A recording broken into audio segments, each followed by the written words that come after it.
টানা বৃষ্টি ও ভারতের ঢলে ভয়াবহ বন্যার কবলে পড়ে দেশের দক্ষিণ পূর্বাঞ্চল। বন্যায় প্লাবিত হয়ে ভেসে গেছে বাড়িঘর, মাছের ঘের। ক্ষতিগ্রস্ত হয়েছে এলাকার গুরুত্বপূর্ণ সব সড়ক। বন্যায় সড়কের যে ক্ষতি হয়েছে তাতে চলাফেরা কঠিন হয়ে পড়েছে। পানি নেমে যাওয়ায় সড়কে শুরু হয়েছে যানবাহন চলাচল।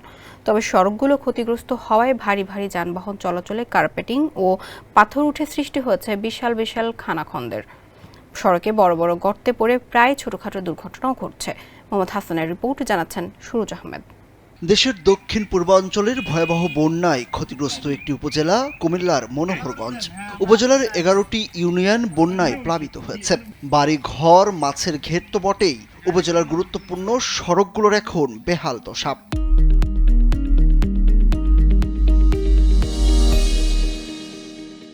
বন্যায় চলাচলের একমাত্র মাধ্যম ছিল ট্রাক, ফলে সড়কে সৃষ্টি হয়েছে বিশাল বিশাল খানাখন্দের।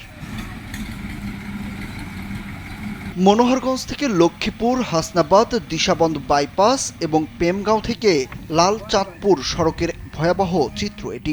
তবে সবচেয়ে বেশি বেহাল দশা মনোহরগঞ্জ থেকে আশির পার সড়কটির। আমাদের এই রাস্তাগুলা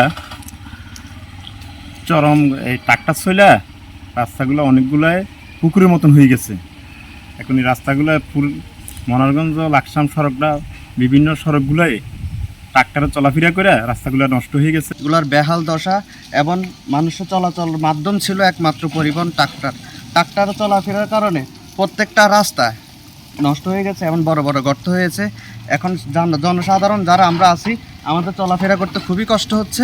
বন্যা কবলিত হওয়ার কারণে এক পর্যায়ে যানবাহন ছিল ট্রাক, এই ট্রাক চলার কারণে এখন রাস্তায় যে পরিমাণ গর্ত হয়েছে, এই গর্তগুলোর কারণে এখন যে রাস্তায় যানবাহন একদমই চলাচল করতে পারতেছে না, মানুষের চরম ভোগান্তি হচ্ছে।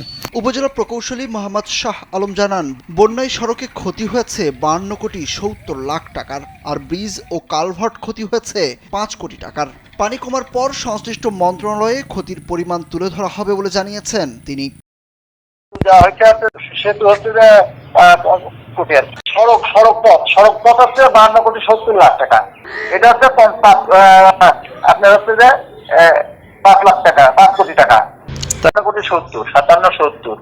আর উপজেলা নির্বাহী কর্মকর্তা উজালা রানী চাকমা জানান, এখনো বন্যার পানি পুরোপুরি নামেনি। বন্যার্তদের ঘুরে দাঁড়াতে এখনো সহযোগিতা করা হচ্ছে। পানি পুরোপুরি কমে গেলে রাস্তা মেরামতের দিকে নজর দেওয়া হবে।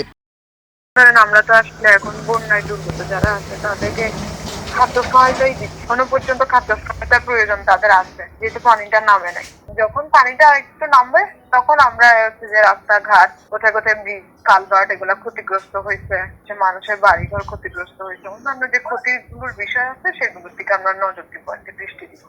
এলাকাবাসী বলছেন, বন্যার পানি নামার পর সড়কে বড় বড় গর্তের সৃষ্টি হয়েছে, এতে ঘটছে দুর্ঘটনাও। তাই এসব গর্তে সাময়িক সময়ের জন্য হলেও খোয়া দেওয়ার দাবি তাদের। সুরজ আহমেদ, কালবেলা।